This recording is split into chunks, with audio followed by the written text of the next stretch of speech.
والصلاة والسلام على أشرف الأنبياء وسيد المرسلين سيدنا محمد وعلى آله وأصحابه أجمعين. اللهم صل على سيدنا محمد وعلى آل سيدنا محمد كما صليت على إبراهيم وعلى آل إبراهيم في العالمين إنك حميد مجيد. أعوذ بالله من الشيطان الرجيم. بسم الله الرحمن الرحيم. والمرسلات عرفا فالعاصفات عصفا والناشرات نشرا فالفارقات فرقا فالملقيات ذكرا عذرا أو نذرا إنما توعدون لواقع فإذا النجوم طمست وإذا السماء فرجت وإذا الجبال نصفت وإذا الرسل أقتت لأي يوم أجلت ليوم الفصل وما أدراك ما يوم الفصل ويل يومئذ للمكذبين. قال المؤلف والمفسر رحمه الله تعالى أدام النفع بعلومه وعلومكم في الدارين آمين إلى أن قال البخاري رحمه الله تعالى حدثنا أحمد حدثنا عمر بن حفص بن غياث قال حدثنا أعمش قال حدثني إبراهيم بن الأسود بن عبد الله بن مسعود رضي الله تعالى عنه قال بينما نحن مع رسول الله صلى الله عليه وسلم في غار بمنى إذ نزلت عليه والمرسلات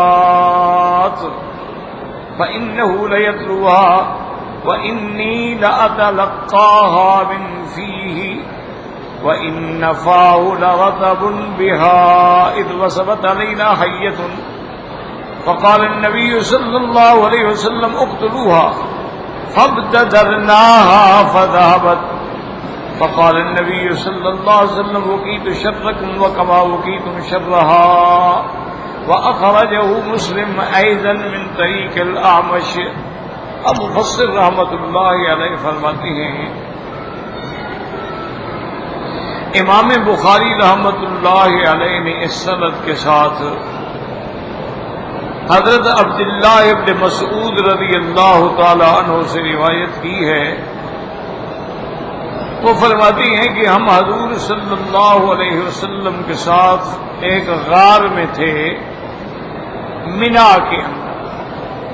اسی لیے میں نے عرض کیا تھا کہ جو صورتیں بھی سرکار دو جہاں پر ہجرت سے پہلے اتری ہیں وہ سب مکیہ ہیں اور جو ہجرت سے بعد اتری ہیں وہ سب مدنیہ ہیں. تو یہ صورت مبارک جو ہے حضرت عبداللہ فرماتے ہیں کہ ہم منا میں ایک غار میں بیٹھے تھے کہ یہ صورت نازل ہوئی. حضور صلی اللہ علیہ وسلم اس کو تلاوت فرما رہے تھے اور میں حضور پاک کے دہنے مبارک سے آپ کی زبان مبارک سے براہ راست اس کو حفظ کر رہا تھا. یعنی درمیان میں اور کوئی واسطہ نہیں. حضور تلاوت فرما رہے ہیں اور میں اس کو لے رہا ہوں. اسی اثناء میں فرماتے ہم بیٹھے تھے کہ ایک سانپ نکل آیا. حضور صلی اللہ علیہ وسلم نے فرمایا کہ اقتلوها اس سانپ کو مارو. صحابہ فرماتی ہیں کہ ہم اٹھے سانپ کو مارنے کے لیے اتنی دیر میں وہ سانپ بھاگ گیا. تو نے فرمایا چلو الحمدللہ اللہ تبارک و تعالی نے تمہیں ان کے شر سے بچا لیا اور اس کو بھی تمہارے شر سے بچا لیا. وہ مرنے سے بچ گیا تم ڈسنے سے بچ گئے. تو یعنی یہ واقعہ اتنا ان کو یاد ہے کہ جب سورت مرسلات اتری تھی تو یہ واقعہ ابھی پیش آیا. وقال الامام احمد حدثنا سفیان بن عیینۃ عن الزہری عن عبید اللہ عن ابن عباس عن امہ انها سمعت نبی صلی اللہ علیہ وسلم فی المغرب بالمرسلات عرفا. حضرت ابن عباس رضی اللہ تعالی عنہما اپنی والدہ سے روایت فرماتے ہیں. وہ فرماتی ہیں کہ میں نے خود سنا حضور صلی اللہ علیہ وسلم یہ سورت مبارک جو ہے نماز مغرب کے اندر تلاوت فرما رہے تھے. وفي روایت مالک الزہری عن عبید اللہ عن عباس ان ام الفضل سمعت یقرأ والمرسلات عرفا، اور اس روایت میں حضرت عبید اللہ ابن عباس سے روایت فرماتی ہیں کہ ام الفضل جو ہیں انہوں نے سنا یہ آیت والمرسلات عرفا فقالت یا بنی ذکرتنی بقراءت هذه السورة انها لآخر ما سمعت من رسول الله يقرأ بها بالمغرب اخرجاه في الصحيحين من طریق مالک به۔ انہوں نے فرمایا اے بیٹے تم نے سورۃ المرسلات کا ذکر کر کے مجھے وہ بات یاد دلا دی کہ میں نے سب سے آخری سورت جو حضور سے سنی ہے وہ سورۃ والمرسلات والعرفا ہے۔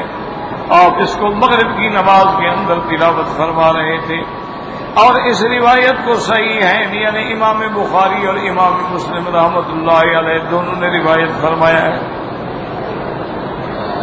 قال ابن ابی حاتم حدثنا ابی قال حدثنا زکریا ابن سہل المروزی قال حدثنا علی بن الحسن بن شقیق قال اخبرنا الحسین بن واقد قال حدثنا الاعمش عن نبی صالح عن ابی ہریرہ رضی اللہ تعالی عنہ والمرسلات عرفا قال الملائکہ۔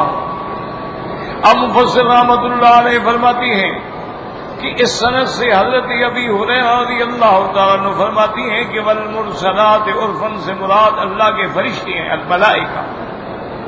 وروی عن مسروق وبالدعاء والمجاہد في احد الروایات والسدی والربیع من مثل ذلك۔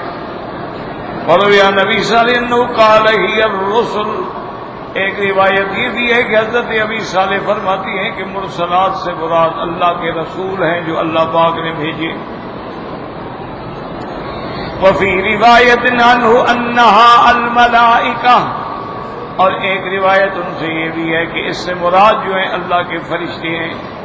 وہکذا قال ابو صالح فی الآصفات والناشرات والفارقات والملقیات انہا الملائکہ، اور حضرت ابو صالح فرماتی ہیں کہ آصفات، ناشرات، فارقات، ملقیات یہ سب سے مراد جو ہے فرشتے ہیں۔ وقال الثوری عن مسلم بالدين ابي العيدين قال صاحب مسلم الصادق قال ابي، وہ فرماتی ہیں کہ میں نے حضرت عبداللہ بن مسعود رضی اللہ تعالیٰ عنہ سے پوچھا، انہوں نے فرمایا اس سے مراد ہوائیں ہیں، وہ ہوائیں جو اللہ نے پیدا فرمائی ہیں۔ وقد قال العاصفات عصفا والناشرات نشرا انها الريح، اس سے مراد جو ہے وہ ہوا ہے۔ وقد قال ابن عباس جاء كتاب الصالح في رواية عنه وتوقف ابن جرير في المرسلات عرفا هل هي الملائكة إذا أرسلت بالعرف أي كعرف الفرس يتبع بعضهم بعضا۔ ابن جریر رحمۃ اللہ علیہ توقف فرماتی ہیں کہ اس سے مراد کیا ہے؟ وہ فرماتی ہیں اس سے مراد یعنی ملائکہ، اور فن کا معنی جیسے گھوڑے کی گردن پہ بال ہوتے ہیں برابر، یعنی اسی طرح بال بال متتابع فرشتوں کا اترنا جو ہے اس سے مراد مرسلات عرفن ہے۔ او ہی الریاح اذا حبت شیئا وشیئا، یا ابن جریر فرماتی ہیں کہ یا اس سے مراد ہوائیں ہیں جو بار بار چلتی ہیں۔ وَقَطَعَ بِأَنَّ الْعَاصِفَاتَ عَصْفًا الرِّيَاحَ، ابن جریر رحمۃ اللہ علیہ فرماتے ہیں کہ عاصفات عصفاً سے مراد تو ہوا ہے، یہ تو بالکل پکی بات ہے۔ كما قالوا المسعود من تابعه وممن قال ذلك في العاصفات عصفا أيضا علي بن أبي طالب والسدي، حضرت علی ابن ابی طالب اور سدی بھی یہی فرماتی ہیں کہ اس سے مراد جو ہے وہ ہوائیں ہیں۔ وَتَوَقَّفَ فِي النَّاشِرَاتِ نَشْرًا، کہ اس سے کیا مراد ہے؟ هَلْ هِيَ الْمَلَائِكَةُ وَالرِّيحُ كَمَا تَقَدَّمَ، یا اس سے مراد فرشتے ہیں یا اس سے مراد بھی ہوائیں ہیں۔ وَأَنَّ أَبِي صَالِحٍ أَنَّ النَّاشِرَاتِ نَشْرًا هِيَ الْمَطَرُ، وہ فرماتی ہیں ناشرات نشر سے مراد جو ہے وہ بارشیں ہیں۔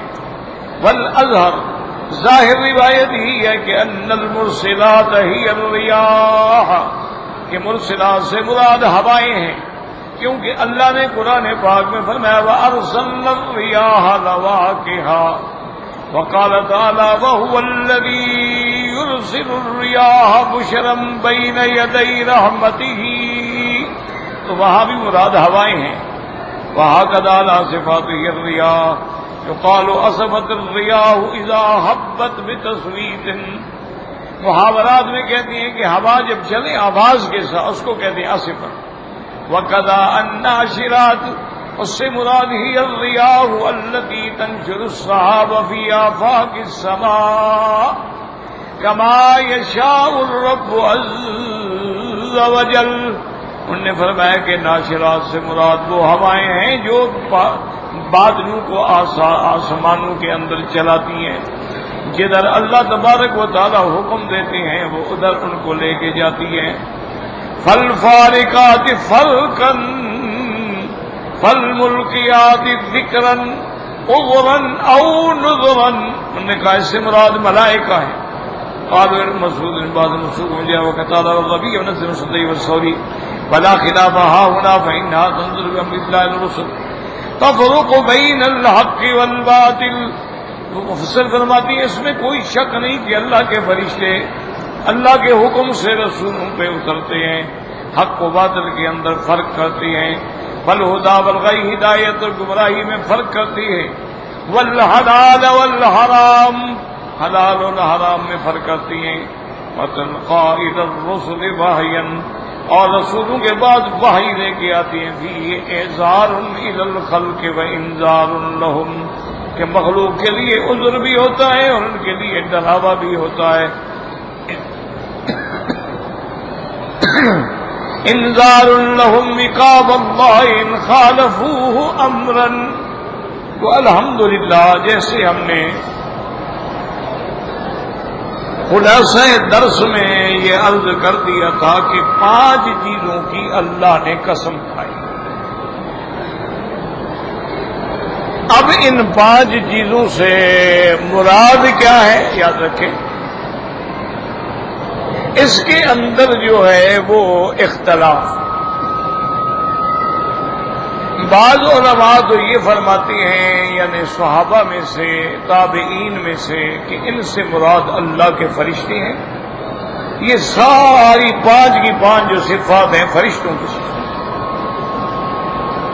اور بعض صحابہ جیسے کہ حضرت عبداللہ ابن مسعود رضی اللہ تعالیٰ عنہ اور اسی طرح حضرت علی ابن ابی طالب ہیں وہ فرماتے ہیں اس سے مراد ہوائیں. اور بعض علماء نے یہ بھی فرمایا کہ اس سے مراد جو ہے یہ ساری بارش کی صفتیں. اور بعض علماء نے یہ بھی فرمایا ہے کہ اس سے مراد جو ہے اللہ کے رسولوں کی صفات. تو اصل یاد رکھو کہ بھئی یہ اختلاف کیوں پیدا ہوتے ہیں.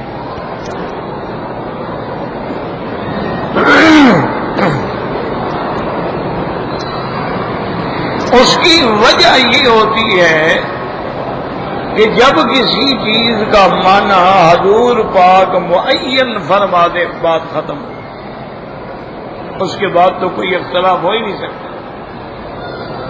کہ صحابی نے اگر حضور سے پوچھا اور انہوں نے فرمایا کہ اس کا معنی یہ ہے تو اس میں پھر کوئی اختلاف نہیں ہوتا, وہ تو نص ہو گئی. یا اللہ تبارک و تعالی اسی آیت کے مطابق کسی دوسری آیت میں اس کی تفصیل بیان فرما دیں.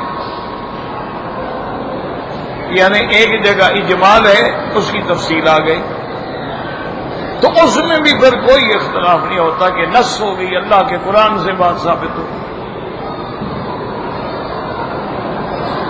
اور اگر ایسی بات نہ ہو تو پھر چونکہ صحابہ بھی مجتہدین کے مقام پہ ہیں پھر وہ اپنے اجتہاد سے معنی کو سمجھتے.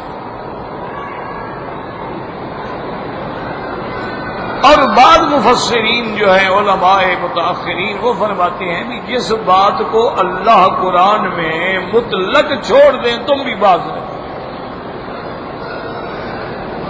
اب ہموہ کما اب اللہ, اللہ نے اس کی وضاحت نہیں کی تو اس کا مطلب ہے اللہ جانتے ہیں کہ بندوں کو اس کی کوئی ضرورت نہیں. اگر ضرورت ہو تو اللہ بیان فرما دیتے. اب دیکھیں نا کہ لیلۃ القدر ہے تو اللہ نے مبہم رکھ دی کہ 1 مہینے میں رات ہے. اب اتنا بتلا دیا گیا کہ بھائی زیادہ توقع جو ہے وہ رمضان کے آخری عشرے میں. پھر حضور نے یہ بھی فرما دیا ابھی اس کو تاک راتوں میں تلاش کریں، یعنی 21 میں، 23 میں، 25 میں، 27 میں، 29 میں، کہ ان میں زیادہ امکان، لیکن معین نہیں ہے. تو اس معین نہ کرنے میں حکمت یہ ہے کہ اگر رات معین ہو جاتی تو ساری مخلوق جیسے اسی رات عبادت کرتی، باقی آتے ہی نہ.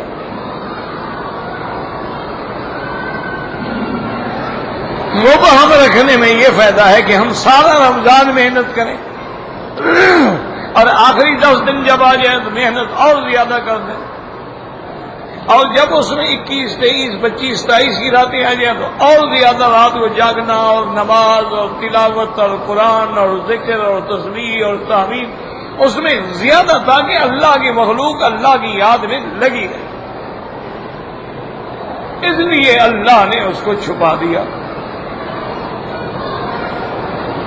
اسی طرح آپ دیکھیں کہ سورۃ الکہف میں کتنا مفصل واقعہ آیا ہے اصحاب کہف کا، لیکن اللہ نے ایک تو یہ بھی نہیں نام لیا کہ وہ کہف، وہ غار جو ہے وہ ہے کہاں. قرآن نے مطلق کہہ دی ذَهَبَ الْفِتْيَةُ إِلَى الْكَهْفِ، بس. بھئی وہ غار کس پہاڑ میں ہے؟ کوئی نہیں. اچھا، اذ اول فتیۃ، نوجوانوں کی ایک جماعت. وہ نوجوان کون تھے، کتنے تھے، نام کیا تھا؟ قرآن نے ذکر نہیں. آخر میں فرما دیا کہ سیقولون ثلاثۃ ورابعہم کلبہم، سبعۃ وثامنہم، آخری قول آ گیا، لیکن تعین نہیں آئی، نام نہیں آیا، اس کہف کا محل وقوع نہیں آیا کہ وہ غار ہے کہاں. اب دیکھیں اللہ کے نبی پہ جو پہلا قرآن اترا ہے، وحی اتری ہے، وہ غار حرا میں ہے، لیکن قرآن نے تو غار حرا کا نام نہیں لیا ہے. قرآن نے تو صرف وہ 5 آیات کا ذکر کیا، اقرأ باسم ربک الذی خلق الی علم الانسان ما لم یعلم. غار کا نام نہیں لیا. اسی طرح ہجرت کی رات میں جب حضور صلی اللہ علیہ وسلم سیدنا ابی بکر صدیق رضی اللہ تعالی عنہ کے ساتھ غار میں آئے، قرآن نے غار کا لفظ کہا ہے، اذ ثانی اذنین اذ ہما فی الغار. وہ غار کہاں ہے؟ اس کا یہ تو فرما دیا کہ غار میں تھے، لیکن کون سی غار؟ اب ہمیں احادیث سے یہ مل گیا کہ اول ما نزل کان رسول اللہ صلی اللہ علیہ وسلم بغار حرا. آپ غار حرا میں تھے، اور غار حرا جو ہے جبل نور میں ہے. تو حدیث سے تعین ہو گئی، قرآن نے معین نہیں کی.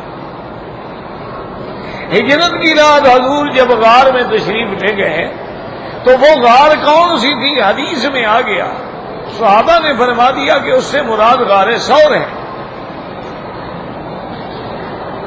اور یہ وضاحتیں بھی آ گئیں کہ بھئی جب قرآن اترا ہے تو آپ اعلی مکہ میں تھے، جب آپ نے ہجرت کی ہے تو آپ اسفل مکہ میں تھے، لیکن قرآن نے نام نہیں لیا.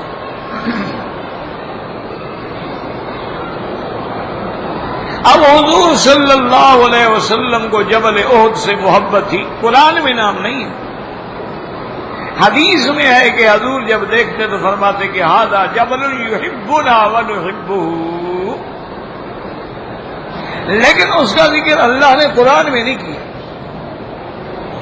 اللہ نے قرآن میں پہاڑوں میں سے ذکر کیا ہے تو صرف طور سینین کا کیا. اللہ نے فرمایا والتین والزیتون وطور سینین وھذا البلد الامین. طور سینین سے مراد وہ طور سینہ پہاڑ ہے جہاں اللہ نے موسیٰ علیہ السلام سے کلام فرمایا، وہاں بھی طور سینین۔ تو اس لیے علماء فرماتے ہیں کہ ایک اصول یاد رکھو کہ جن چیزوں کو اللہ نے مبہم رکھا ہے بس ان کو مبہم رہنے دو، اسی میں حکمت ہے بس۔ باقی اقوال ہیں ہمارے آنکھوں پہ، حضرت عبداللہ مسعود کا قول ہے، حضرت علی کا قول ہے، حضرت عباس کا قول ہے، اور حضرت قتادہ سدی رحمۃ اللہ علیہ کا قول ہے، بالکل آنکھوں پر، لیکن اللہ نے قرآن میں تعین نہیں کی اور حضور پاک نے بھی معین نہیں فرمایا۔ اس لیے یہ اختلاف نہیں ہوتا بلکہ یہ اجتہاد ہوتا ہے۔ اور چونکہ مرسلات کا معنی ملائکہ بھی صفات ہو سکتی ہے، ہواؤں کی صفت بھی ہو سکتی ہے، لیکن یاد رکھیں زیادہ راجح قول یہ ہے کہ یہ ہواؤں کی صفت ہے اور صرف ایک جو ہے اس سے مراد فرشتے ہیں، فالملک آتے ذکر، اللہ کا ذکر لاگت پہنچانے والے وہ فرشتے۔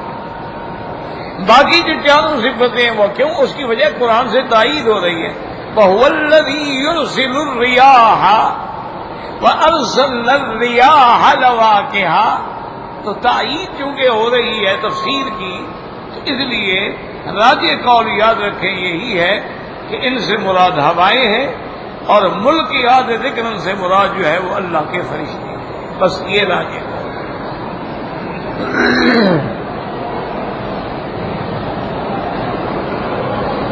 اب جناب یاد رکھیں کہ یہ تو قسم تھی نا، والمرسلات عرفا والناصفات اسفا والناشرات نشرا والفالفارقات فرقا فالملقيات ذکرا عذرا او نذرا، یہ قسم ہے۔ جواب قسم کیا ہے؟ انما توعدون لواقع، کہ جو اللہ نے وعدہ فرمایا نا قیامت کا وہ ہر حال میں ہونے والی ہے۔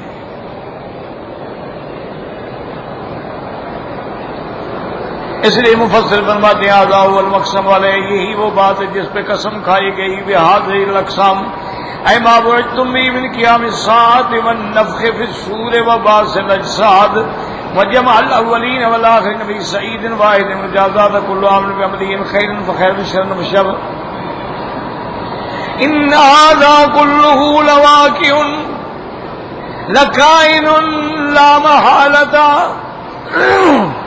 اب مفسر فرماتے ہیں کہ جو وعدہ کیا گیا کہ قیامت قائم ہوگی، سور پھونکا جائے گا اور پھر قبروں سے تمہیں اٹھایا جائے گا، اولین آخرین کو ایک میدان میں جمع کیا جائے گا اور ہر عامل کو اس کے عمل کا بدلہ اور جزا دی جائے گی۔ ان خیرن فخیر، اگر اچھا ہوگا تو بدلہ بھی اچھا ہوگا، اگر عمل بھیڑا ہوگا تو بدلہ بھی اسی طرح کا ہوگا۔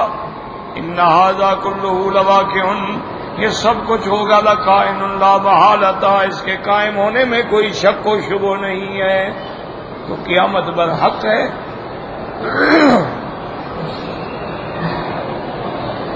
نفخ فی الصور جو ہے وہ برحق ہے، میزان جو ہے وہ برحق ہے، جزائے اعمال جو ہے وہ برحق ہے۔ اب اللہ آگے علامات بیان کرتے ہیں۔ فَإِذَا النُّجُومُ طُمِسَتْ ذَهَبَ ضَوْءُهَا، طُمِسَت کا معنی کہ بے نور ہو گئے، جیسے اللہ فرماتے ہیں فَإِذَا النُّجُومُ انكَدَرَتْ، اور ایک جگہ فرماتے ہیں وَإِذَا الْكَوَاكِبُ انتَثَرَتْ، جب تارے جھڑ گئے، اول بے نور ہو جائیں گے اس کے بعد پھر جھڑ جائیں گے۔ وَإِذَا السَّمَاءُ فُرِجَتْ انفطرت وانشقت وتدلت ارجاؤها ووهت اطرافها، مانا آسمان پھٹ جائیں گے، آسمان کھل جائیں گے، آسمانوں بالکل ضعیف کنارے ہو جائیں گے اور آسمان بھی گر جائیں گے اور ریزہ ریزہ ہو جائیں گے۔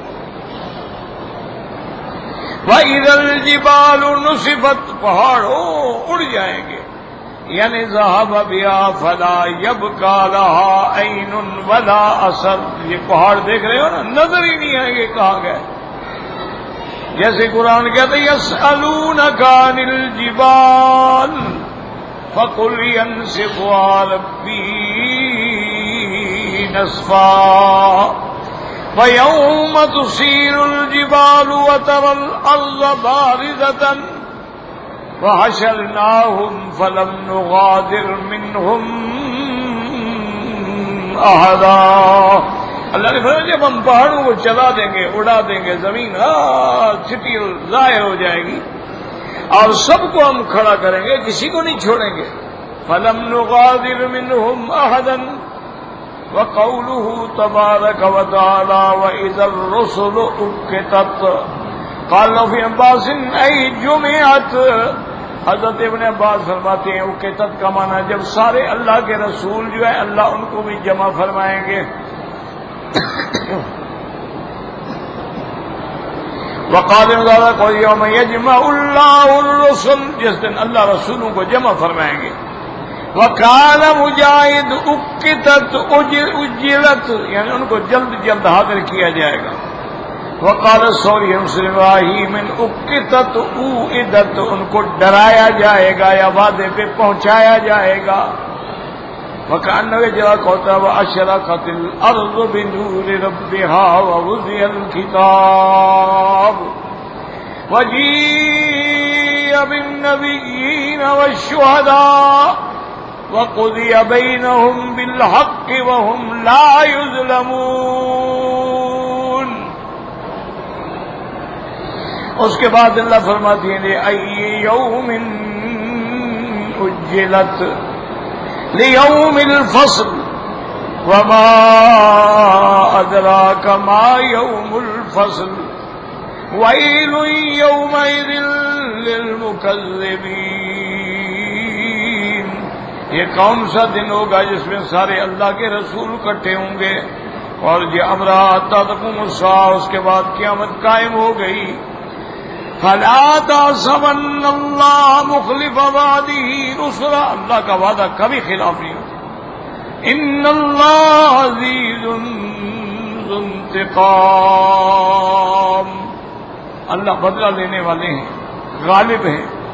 يَوْمَ تُبَدَّلُ الْأَرْضُ غَيْرَ الْأَرْضِ وَالسَّمَاوَاتُ وَبَرَزُوا لِلَّهِ الْوَاحِدِ الْقَهَّارِ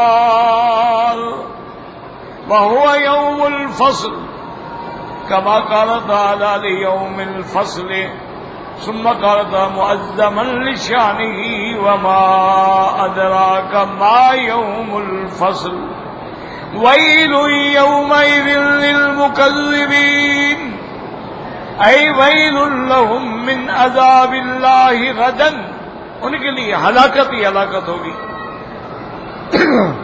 وقد قدمنا فی الحدیث النبی الوادی فی جہنم، ایک کہتا ہے روایت کے اندر آتا ہے کہ ویل جو ہے جہنم کی وادی کا نام ہے، لیکن روایت سند اس کی درست نہیں ہے، صحیح حدیث سے ثابت نہیں ہے. تو اس دن اللہ تبارک و تعالی سب کو جمع کریں گے اور تمام مخلوق جو ہے اللہ تبارک و تعالی کی درگاہ میں حاضر ہوگی اور اس کے بعد پھر ان کا حساب. اور یاد رکھیں ایک بات ہمیشہ کے لیے، ایک تو مسئلہ موٹا یاد رکھیں کہ قیامت برحق، قیامت سے پہلے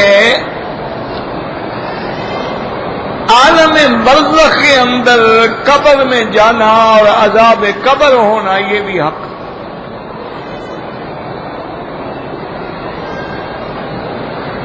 اللہ پاک پناہ عطا فرمائے، یعنی عذاب قبر کا منکر جو ہے وہ بھی گمراہ ہے. جب عذاب ہے تو نعیم بھی ہے. اسی لیے حضور نے فرمایا تھا سیدہ فاطمہ الزہرا رضی اللہ تعالی عنہا سے، آپ نے فرمایا تھا کہ میری بیٹی تم نے جو کچھ بھی مانگنا ہو دنیا میں مانگو، سلیم مالی ما شئتی، جو چاہو مانگنا چاہتی ہو مانگو، لیکن مرنے کے بعد جو ہے پھر اما روضۃ من ریاض الجنت او حفرۃ من حفر النیران، یا قبر جنت کا باغ ہوگی یا پھر جہنم کا گڑھا، وہاں اعمال پوچھے جائیں۔ مرنے کے بعد دوبارہ بھی اٹھنا، 2 دفعہ سور پھونکا جائے گا، ایک دفعہ سور پھونکیں گے تو سارا عالم فنا ہو جائے گا، دوسری دفعہ سور پھونکیں گے تو سارا عالم دوبارہ کھڑا ہو جائے گا، اور اسی طرح پھر میدان محشر میں اللہ ساری مخلوق کو جمع کرے گا۔ میدان محشر جو ہے وہ ارض شام ہوگا، لیکن یہ زمین نہیں ہوگی، زمین بدل دی جائے گی، یوم تو بدل الارض غیر الارض، اور یہ بھی حضور نے فرما دیا کہ وہ زمین ایسی ہوگی نقیۃ بیضاء، بالکل سفید، اور وہ ایسی زمین ہوگی جس پہ کبھی کسی نے گناہ کیا ہی نہیں ہوگا نا، وہ تو نئی زمین ہے۔ اور اسی طرح پھر اللہ کی شان کو جیسے زیبا ہے اللہ تشریف لائیں گے، اسی طرح نامہ اعمال تقسیم ہوں گے، ایمان والوں کو دائیں ہاتھ میں ملیں گے، کافروں کو بائیں ہاتھ میں ملیں گے۔ اسی طرح میزان ہوگی جس میں ہمارے اعمال تولے جائیں گے۔ اب اعمال تو ہے نہیں، معنی یہ ہے کہ وہ نامہ اعمال تولے جائیں گے، کیونکہ حدیث بطاقہ اسی پہ دلالت کرتی ہے کہ ایک آدمی کے سجلات ہوں گے، ایک طرف اتنا سا کاغذ ہوگا، وہ بھاری ہو جائے گا، تو معنی یہ ہے کہ وہ اعمال نہیں بلکہ وہ سجلات بدل ہیں، اور جن کی تولیں بھاری ہو گئی اعمال صالحہ کی جنت میں گئے، جن کی تولیں کم ہو گئی وہ گھاٹے میں پڑ گئے۔ اسی طرح یاد رکھنے کہ کافر کے لیے متفق علیہ نصًا جہنم ہے، اس کے لیے وہ اور کوئی رستہ ہی نہیں۔ مومنین کے لیے جنت ہے، لیکن جو مومن گناہگار ہوں گے اللہ چاہیں گے تو معاف کر دیں، اور اگر اللہ تبارک و تعالی چاہیں گے تو ان کو عذاب ہوگا، ان کے گناہوں کے مطابق عذاب دیا جائے گا، لیکن اس کے بعد پھر ان کو بھی شفاعت کے ذریعے جہنم سے نکالا جائے گا۔ اور یہ بھی عقیدہ رکھے انبیاء بھی شفاعت کریں گے، علماء بھی شفاعت کریں گے، اولیاء اللہ بھی شفاعت کریں گے، اللہ کا قرآن بھی شفاعت کرے گا، حافظ قرآن بھی شفاعت کرے گا۔ اور یہ بھی صحیح حدیثوں میں موجود ہے کہ جب قیامت والے دن حافظ قرآن کو اللہ اختیار دیں گے کہ اپنے خاندان میں سے 10 آدمی جن کے لیے جہنم کے پروانے جاری ہو گئے ان کی سفارش کرو، ان کی شفاعت میں چھوڑ دیا جائے۔ تو یہ سارا بات جو ہے یہ حق ہے، اور اس پر جو ایمان نہ لے آئے وہ کافر ہے۔ اللہ کی توحید، انبیاء کی نبوت اور رسالت اور قیامت، اس پر ایمان یہ اصول دین ہے، ان پر ایمان نہ ہو تو آدمی مسلمان نہیں ہو سکتا۔ باقی یہ بھی یاد رکھیں کہ اللہ نے قیامت کا علم تعین کسی کو نہیں بتلایا کہ بھی قیامت کب ہوگی، قیامت ہوگی لیکن کب اللہ کا، ان اللہ عندہ علم الساعہ، اللہ کو علم اور کوئی بھی نہیں۔ البتہ علامات قیامت جو ہیں وہ اللہ کے نبی کو بتلا دیے گئے۔ پھر علامات 2 قسم کے ہیں، اشراط صغریٰ بھی ہیں، اشراط کبریٰ بھی، چھوٹی نشانیاں بھی ہیں، بڑی نشانیاں۔ اب یوں سمجھ لو چھوٹی نشانیاں ساری پوری ہو گئی، ان میں سے کوئی بھی نہیں بچی، اب باقی صرف بڑی نشانی ہے۔ بڑی نشانیوں میں کیا ہے کہ صفا پہاڑ سے ایک جانور نکلے گا اور انسانوں کی طرح بات کرے گا۔ بڑی نشانیوں میں کیا ہے کہ دجال نکلے گا۔ بڑی نشانیوں میں کیا ہے کہ یاجوج و ماجوج آئیں گے۔ بڑی نشانیوں میں کیا ہے کہ عیسیٰ ابن مریم آسمانوں سے اتریں گے اور وہ زمین میں آ کے عدل و انصاف کریں گے، دجال کو قتل کریں گے، سلیم کی طاقت کو ہمیشہ کے لیے مٹا دیں گے، پوری دنیا میں عدل اور قسط ہوگا، اسلام ہوگا، ایمان ہوگا۔ لیکن عیسیٰ علیہ السلام تابع ہوں گے حضرت محمد مصطفیٰ، اور اس کے بعد پھر وہ دفن ہوں گے روضہ محمد مصطفیٰ میں۔ ان ساری چیزوں پر ایمان لانا ضروری ہے ہر مسلمان کے لیے۔ اسی لیے میرے مدنی پاک رحمت دو جہاں صلی اللہ علیہ وسلم جب صبح کی نماز کے لیے اٹھتے تھے تو آسمان کی طرف نظر ڈال کے پہلے یہ آیت پڑھتے تھے، ان فی اختلاف اللیل والنہار لآیات لأولی الالباب، اور اس کے بعد فرماتے اللہم انت الحق ووعدک الحق ولقاؤک حق والجنۃ حق والنار حق والساعۃ حق والنبیون حق ومحمد صلی اللہ علیہ وسلم حق۔ اس پر ایمان لانا ضروری ہے۔ اللہم ثبتنا علی الایمان۔ دعا بھی کریں کہ میری بہو جو ہے نا جی، میرے بیٹے کی بیوی آج بیچاری 15 دن سے ہسپتال میں ہیں اور بڑی سخت تکلیف ہے۔ دل سے دعا کریں کہ اللہ انہیں شفا کاملہ عطا فرما دے، اور جتنے مریض جہاں جہاں ہیں اللہ سب کو شفا عطا۔ اور 2 دن مجھے بھی اتنی تکلیف تھی کہ میں کل درس کے لیے نہیں آ سکا۔ ایک تو وہ پریشانی، ہسپتال ہسپتال ہسپتال جانا آنا، ٹینشن، ذہنی پریشانی، اتنی تکلیف ہوئی میں جمعہ کی نماز حرم میں نہیں پڑھ سکا، مسجد میں پڑھی جا، میں کھڑا نہیں ہو سکتا، بالکل یہ پورا حصہ جیسے جکڑ بند ہو گیا۔ انا للہ و انا الیہ راجعون۔ تو بہرحال دعا کے سوا کوئی چارہ نہیں۔ باقی چونکہ نیچے ان کے جو علماء ہیں، ائمہ ہیں حرمین کے، ان کا 5 دن کے لیے دورہ ہے، تو وہ 5 دن وہاں درس دیں گے۔ تو انہوں نے کہا تھا بھی آپ چھٹی کر لیں۔ میں کہا چھٹی کرنے سے کہنے میں اوپر وہاں تو کوئی جگہ نہیں، باقی ہر جگہ عالم بیٹھا ہے۔ اللہ کے بندے جہاں بھی ہوگا، کیونکہ اس کی وجہ یہ ہے، میں نے تجربہ کیا ہے، جس دن درس نہ ہونا جی، ایک تو حرم کی نماز ہی نہیں ملتی، دوسرا جو کچھ تھوڑا بہت پڑھتے ہیں وہ بھی نہیں پڑھے۔ یہ درس کی برکت ہے الحمدللہ، مغرب بھی جماعت سے، عشاء بھی جماعت سے، اب فجر کی نماز کے بعد بھی الحمدللہ درس ہوتا ہے۔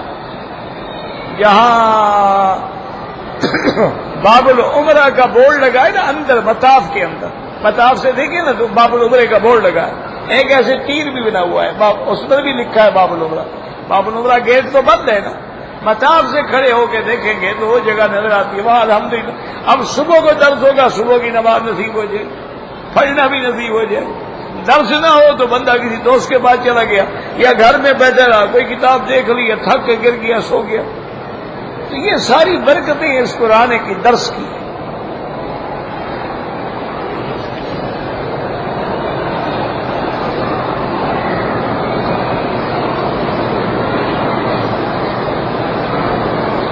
کہتے ہیں جی کہ وَلَوْ أَنَّهُمْ إِذْ ظَلَمُوا أَنفُسَهُمْ جَاءُوكَ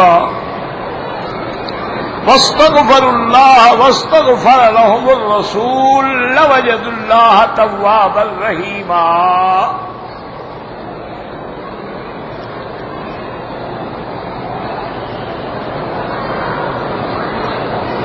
اللہ نے فرمایا کہ میرے مدنی،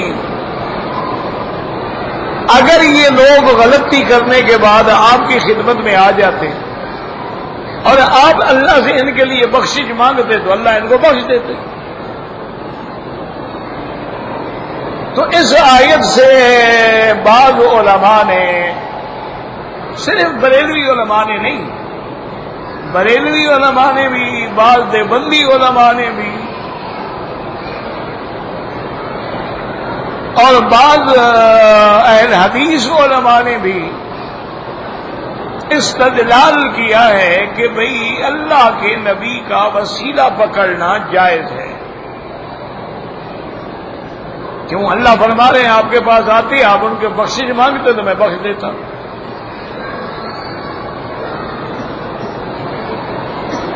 ایک دلیل یاد رکھو ٹھنڈے دل سے، آرام سے۔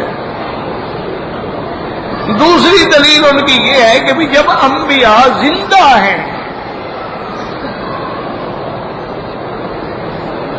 اور اس میں تو کوئی اختلاف بھی نہیں کہ تمام انبیاء اپنی قبر مبارک میں زندہ ہیں۔ اللہ نے زمین پر حکم دے دیا، خبردار کسی نبی کے جسے کو ہاتھ نہیں لگانا۔ ان اللہ حرم اجساد الانبیاء علی الارض، اللہ نے زمین پہ حرام کر دے، خبردار۔ اسی طرح محفوظ ہے۔ تو وہ کہتے ہیں کہ جی جب انبیاء زندہ ہیں تو زندہ آدمی سے وسیلہ پکڑنا تو کسی کے نزدیک منع نہیں ہے۔ آپ کسی بزرگ کے پاس جائیں جی میرے لیے دعا کریں، جیسے میں آپ کو کہہ رہا ہوں جی میرے لیے دعا کریں، بیماروں کے لیے دعا کریں، یہ تو منع نہیں ہے۔ منع ہوتا ہے موت کے بعد کسی کا وسیلہ پکڑنا۔ تو وہ ان آیات سے استدلال پکڑتے ہیں کہ ایک تو انبیاء زندہ ہیں، تو جب ہم زندہ ہیں سامنے جائیں گے تو ہم کہیں گے جی آپ ہماری شفاعت کریں، آپ اللہ سے ہماری سفارش کریں۔ وہ اس بات کے قائل ہیں، ان کی دلیل یہ ہے۔ لیکن جمہور علماء کرام جو ہیں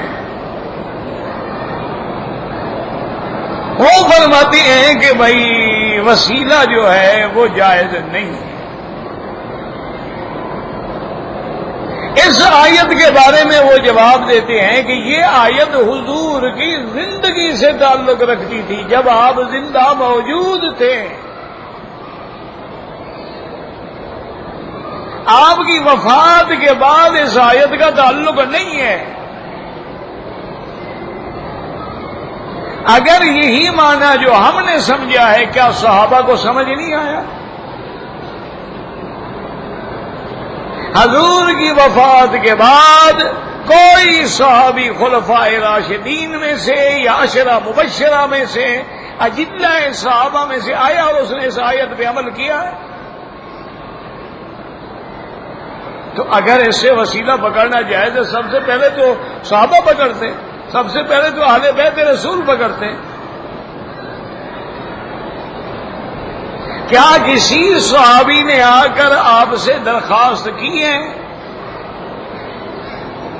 بڑے بڑے واقعات گزرے کہ سیدہ عائشہ سیدنا علی کی لڑائی ہو گئی، ہزاروں صحابہ شہید ہو گئے، سیدنا عثمان رضی اللہ تعالی عنہ مدینہ منورہ میں اپنے گھر میں معصور مظلوم پیاسے شہید ہو گئے، لیکن حضور سے وسیلہ تو نہیں پکڑا، حالانکہ ان کا گھر تو بالکل قریب تھا روضہ مبارک ہے۔ سیدنا حسین رضی اللہ تعالی عنہ اپنے خاندان کے ساتھ شہید ہو گئے، لیکن انہوں نے بھی وسیلہ نہیں پکڑا۔ سیدنا عمر کے زمانے میں جب قحط پڑ گئی تو حضور کے چچا سیدنا عباس کو لے کے آئے اور کہا کہ یا اللہ، جب حضور تھے تو ہم حضور سے عرض کرتے تھے، آپ دعا کرتے تھے، بارش ہو جاتی تھی، اب حضور تو وفات ہو گئی، ہم اس کے چچا کو لے کے آئے ہیں دعا کرنے کے۔ تو اگر حضور سے وسیلہ پکڑنا جائز ہوتا تو عباس کو لانے کی کیا ضرورت ہے؟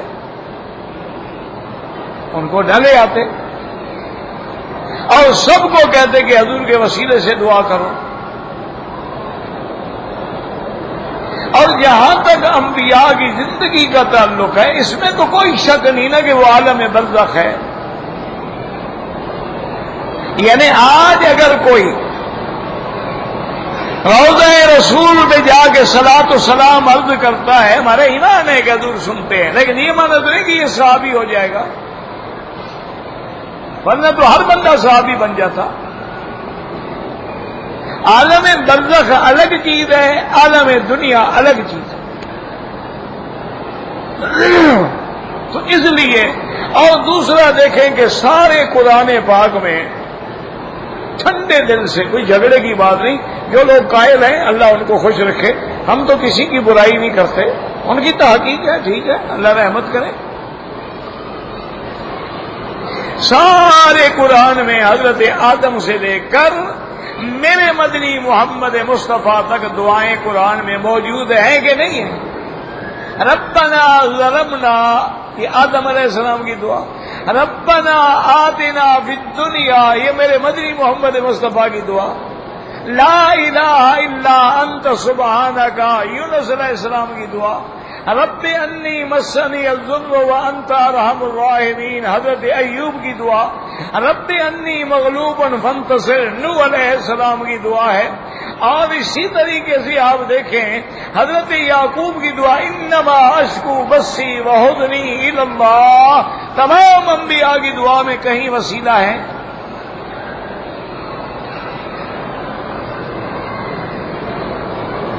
ساری دعائیں قرآن میں موجود ہیں. گھر میں جا کے ایک ایک دعا کو پڑھ لو، ترجمہ دے کے پڑھ لو. اچھا، اللہ نے جہاں بھی حکم دیا ہے کہ مجھ سے مانگو تو کیا فرمایا؟ ادعونی، مجھ سے براہ راست مانگو. اور فرمایا اجیب دعوت الداع، ہر پکارنے والے کی پکار میں سنتا ہوں. یہ نہیں کہا وسیلے والوں کی سنتا ہوں، باقی کی نہیں سنتا. اس لیے یاد رکھیں کہ آج کے دور میں جہاں جہالت عام ہے، بدعات عام ہے، شرک عام ہے، رفض عام ہے، اس میں احتیاط یہی ہے کہ وسیلے کے بغیر سیدھی اللہ سے دعا مانگی جائے، ورنہ پھر ایسا ایسا آدمی نعوذ باللہ شرک میں پڑ جاتا ہے. ایسے جو علماء قائل ہیں، میں ان کی برائی کبھی نہیں کرتا، اللہ ان پہ بھی رحمت فرمائے. انہوں نے اس مسئلے کو یوں سمجھا ہوگا. کہتے تھے کہ مطاف میں جو تعمیر ہو رہی ہے اس کے بارے میں بتائیں. یہ کوئی شرعی مسئلہ ہے کہ میں بتاؤں؟ انجینئر سے جا کے ملے، پوچھیں. انٹرنیٹ پہ انہوں نے پورا نقشہ دیا ہے کہ جب نیا بن جائے گا تو کیسے ہوگا، وہاں جا کے دیکھ لیں. یہ میرا کام تو نہیں ہے.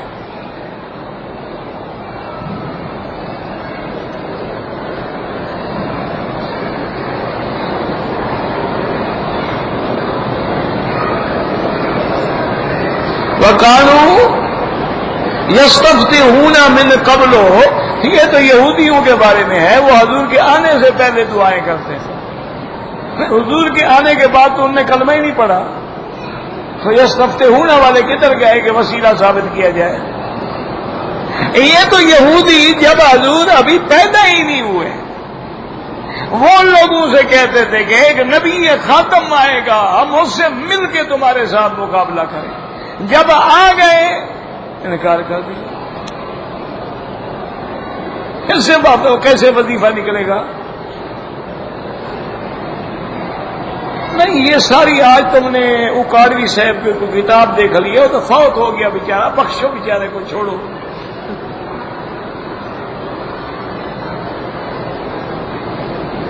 کسی حدیث میں نہیں ہے وسیلہ. ایک صحیح حدیث پیش کرو جہاں حضور نے فرمایا ہو کہ میرے وسیلے سے دعا کرو، بس ہمارا ایمان ہے، ہم مان لیں گے.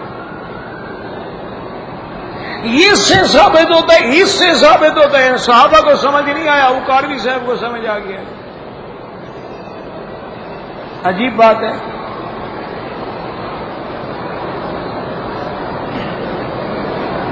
کہتے تھے کہ آدم علیہ السلام سے خطا ہوئی، انہوں نے حضور کا وسیلہ پکڑا تھا. یہ مولوی صاحب ساتھ تھا. کسی صحیح حدیث میں یہی دکھا دو، میں مان لوں گا. یہ تو گھڑنتو ہے جو آپ پیش کرتے ہیں، حدیث نہیں ہے. کسی حدیث میں نہیں. سیاستہ کی ایک حدیث میں مجھے دکھا دیں. یعنی تم کو عقیدے کے لیے نہ قرآن ملتا ہے، نہ صحیح حدیث ملتی ہے، ضعیف حدیثیں ڈھونڈتے رہتے ہو. وابتغوا الیہ الوسیلہ کا معنی ہے جاہدوا باموالکم، اپنے اعمال سے وسیلہ پکڑو. قرآن کو پڑھا کرو نا. وہاں لکھا ہے، کسی ایک مفسر کی تصدیق لکھا دو وابتغوا الیہ الوسیلہ تھا کہ اس سے نبی پاک کا وسیلہ پکڑو. ایک تفسیر میں دکھا لو، میں تمہاری بات مان لوں گا.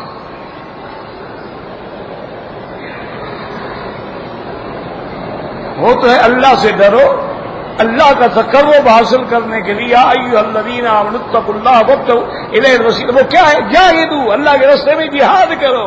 تم مرنے کے لیے جاتے بھی وسیلے کے بہانے سے بچنا چاہتے ہو.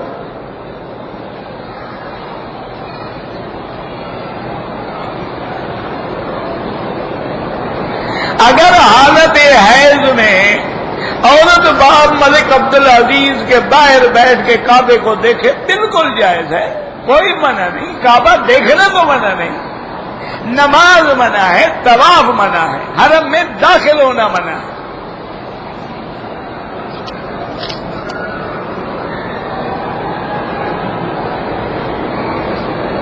اگر آپ مدینے میں کام کرتے تھے اور مدینے سے کام کے لیے آئے ہیں تو دم سے بچ جائیں گے، لیکن بہتر یہی ہے کہ طائف جا کے عمرہ کر لو۔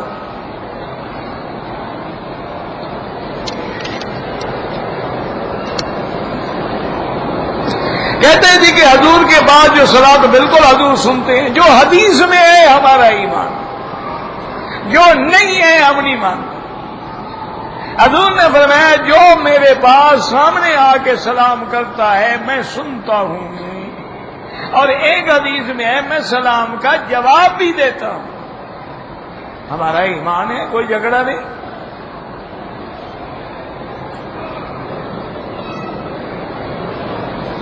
امام ابو حنیفہ رحمت اللہ علیہ کی چند ایک صحابہ سے عدد معلوم نہیں، بہرحال صحابہ سے ملاقات ہے آپ کی، آپ تابعی ہیں۔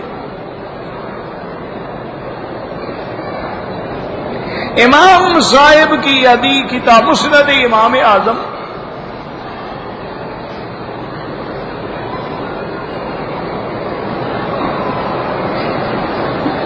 یہاں پر بہت شور ہے تو ہم کیا کریں بھائی، جہاں ہمیں کہتے ہیں ہم بیٹھ جاتے ہیں۔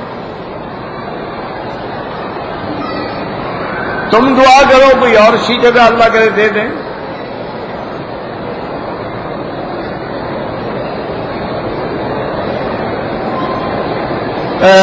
تو آپ مجھے رانا صاحب درس کے بعد فوراً ملیں۔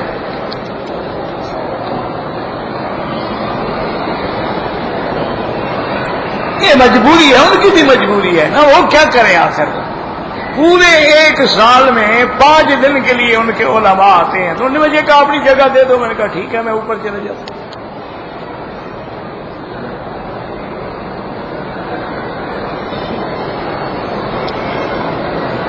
قبر کے ایک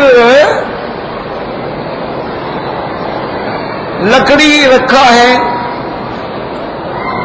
پہچاننے کے لیے مرد کا قبر ہے یا عورت کا قبر ہے، کوئی ضروری نہیں کہ لکھا جائے کہ مرد کی ہے عورت، کیوں ہم کیا کریں گے بھلا؟ پتہ کر لیں گے تو کیا کر لیں گے بھائی؟ زندگی میں تو پتہ کرنا چاہیے نا کہ عورت ہے یا مرد ہے، لیکن مرنے کے بعد کیا ہے؟ وہ تو قیامت میں جب اٹھیں گے اللہ پتہ سب کو کھڑا کر دیں گے، کوئی کتبے شتبے لگانے کی ضرورت نہیں ہے۔ حجر اسود کو بوسہ کیوں دیا جاتا ہے؟ تو حدیث میں ہے، حضرت عمر نے فرمایا کہ میں کبھی تمہیں بوسہ نہ دیتا، لیکن قبلک رسول اللہ، تمہیں حضور نے بوسہ دیا ہے میں بھی دے رہا ہوں۔ اور حضور نے بھی فرمایا تھا ما قبلتک، میں تمہیں کبھی بوسہ نہ دیتا اگر مجھے اللہ حکم نہ دیتا۔ تو معلوم ہوا کہ اللہ کے حکم سے ہوتا ہے۔ واللہ اعلم۔ ربنا تقبل منا انك انت السميع العليم تب علينا انك انت التواب الرحيم اللهم فرج هم المهمومين نفس كرب المكروبين واقض الدين عن المدينين واشفنا واشف مرضانا ومرضى المسلمين اللهم اجعل لنا وللمسلمين من كل هم فرجا ومن كل ضيق مخرجا ومن كل بلاء عافيا صلى الله تعالى على خير خلقه سيدنا محمد وعلى اله وصحبه۔ نیچے جانے کے لیے کہاں سے کریں؟ تو یہ قریب، لیکن میں جانا پڑے گا۔ کون سی کریں؟ یہ سیڑھی ہے، اس کی سیڑھی ہے۔ السلام علیکم سر، کے سامنے بالکل